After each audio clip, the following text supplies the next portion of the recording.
Big wins, big farewells and big opportunities ahead. It's been another packed week in women's cricket. India and Australia renewed one of the game's fiercest rivalries. New Zealand took on Zimbabwe in a series that highlighted the widening global footprint of the sport. And one of the White Ferns' most reliable pacers, Lea Tahuhu, brought the curtain down on her ODI career. And with the inaugural auction for the 100 promising higher salaries and aggressive bidding for global stars, the franchise landscape is heating up as well. Let's break down everything that happened in the past week across the world of women's cricket. Australia closed out the multi-format series against India with a dominant 10-wicket victory in the one-off pink ball test in Perth. The win sealed the series 12-4 in Australia's favour after India had earlier won the T20I leg before Australia bounced back strongly in the ODIs and the test. India's batting in the longest format was particularly disappointing to watch, as they were hardly able to compete with what the Aussie bowlers had to offer in the game. The informed Smriti Mandana was dismissed cheaply, and the women in blue were constantly behind the 8 ball without any meaningful contribution from her. Having last played a women's test in June 2024, India's rustiness in the format was clearly visible, as they failed to display some much needed patience to bunt the new ball out. Pratika did show some signs across the game, but kept running out of partners a lot more frequently than she would have liked. With the ball too, barring Saili Sadgari, there wasn't really a lot to look at in terms of silver lining. Considering that they've been playing almost non-stop cricket for the last 3 months, the exhaustion would have also played a role in extremely testing weather conditions at the Waka. The biggest talking point though has to be the management of the test side with absolute howlers and how some of the things were done. After being brought in as a last minute replacement for Renuka Singh Thakur, Kashvi Gautam was also handed a cap to feature in the test. Except BCCI's logistics team wasn't prepared for it. A makeshift arrangement was made wherein a piece of tape was stuck onto Harleen's jersey and Kashvi was made to wear it. And before someone argues about the last minute nature of it, we are talking about the richest board in the world here, and the defending champions of the ODI World Cup. Even if one gives them the benefit of doubt there, how does one look past the handing of floppy hats to debutants and Indian fielders forced to wear the navy blue caps from their limited overs on song? The logistics team surely knew about the test in advance, given that the announcement had been made over a year ago. With the girls already receiving limited opportunities in the cricketing calendar, such missteps risk undermining the prestige of the sport in general and the format in particular. New Zealand and Zimbabwe got underway with their ICC Women's Championship with a 3-match series in Dunedin. 2 games in, and New Zealand have absolutely annihilated the Zimbabweans. Having sent the White Ferns out to bat first in the series opener, the home side made light work of the fodder on offer, putting up an imposing 354 on the board thanks to Brooke Halliday's unbeaten 157,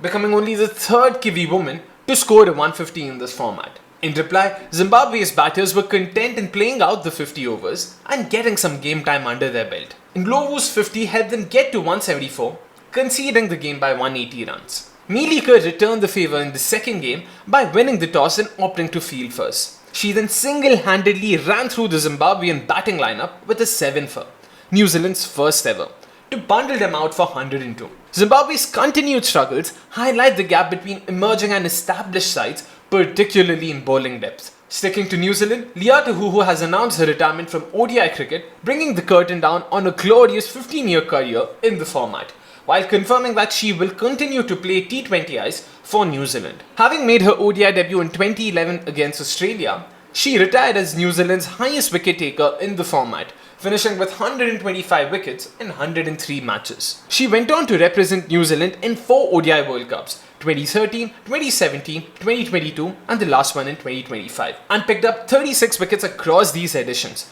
the most for any Kiwi bowler. With a very round arm action, Lea was known for her genuine pace and aggressive style, and was widely regarded as one of the fastest bowlers in the women's game during her peak. With the T20 World Cup coming up in around 3 months' time, the veteran pacer will be keen on helping her side defend the title in England. Lastly, the inaugural auction for the 100 is only 2 days away, and it'll be historic in more ways than one. To begin with, the total salary pot for each women's team has doubled from £440,000 in 2025 to £880,000 for the upcoming season, representing a 100% increase in spending power and a 7-fold increase since the first edition in 2021. The increased budget means that top women's contracts could reach around £150,000, more than twice of what they earned previously at £65,000. The minimum salary for the lowest paid players has also risen from £10,000 to £15,000. Apart from that, the pre-auction recruitment also gives us an idea of what to expect at the auction.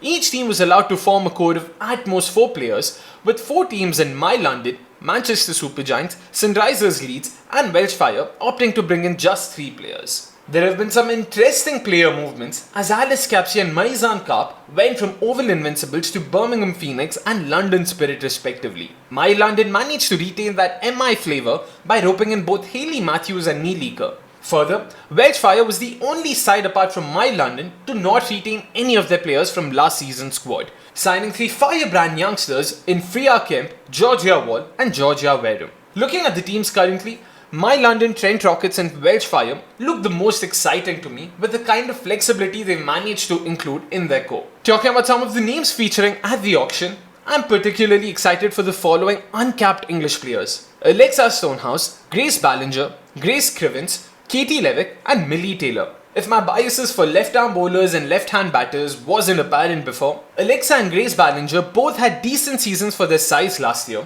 and have shown the ability to bowl across phases too. With a lot of teams already possessing a lead pacer, adding one of them would bring in a nice mix of youth and variety to their pace attack. Grace Crivens had a shocker of a season last year, but Bryony Smith and her was the opening pair I kept rooting for. Her limited returns might help someone snap her up at a lower price, but she'll definitely pack a punch with her batting. The experienced Katie Levick makes it to the list too for her dependable leg breaks. A fairly easy run-up in action, Levick might also have to face the brunt of a poor 2025, as teams might look at younger and more informed spinners over her. But make no mistake, she is amongst the top 10 highest wicket takers in the history of the tournament. And that's where Levick at brace price or even slightly higher can actually be a bit of a steal for any side. Lastly, Millie Taylor. Numbers might say otherwise, but the left-arm wrist spinner looked more than decent for Birmingham Phoenix in the handful of games she played before being replaced by her twin sister thanks to an injury. Her rare skill will no doubt prove to be a differential for any side and would be worth taking a punt on at a lower price. The women's game continues to grow week after week, with new rivalries, new opportunities and new stories shaping the global landscape. If you want to stay on top of all of the biggest moments, rising stars and major developments in women's cricket, make sure to subscribe to the channel and turn on notifications. I'll be back next week with another wrap of everything you need to know from the world of women's cricket. Until then, it's a goodbye from me.